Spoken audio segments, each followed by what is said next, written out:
Welcome. In this video, I'll show you how to export passwords from Brave.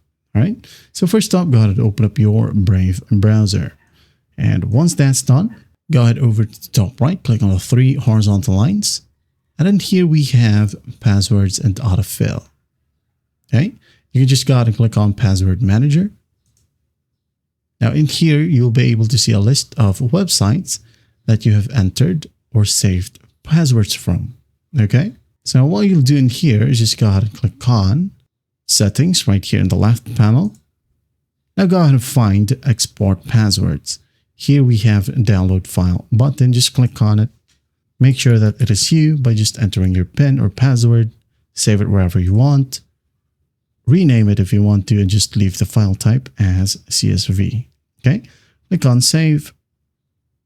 Wait for the process to finish. And once that's done, if you want to import it on a different device, just make sure to go to the same setup page right here.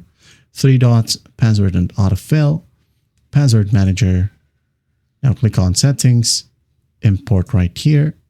Select the specific file and hit on Open. That is it. I hope this video helps, and I'll see you in the next one.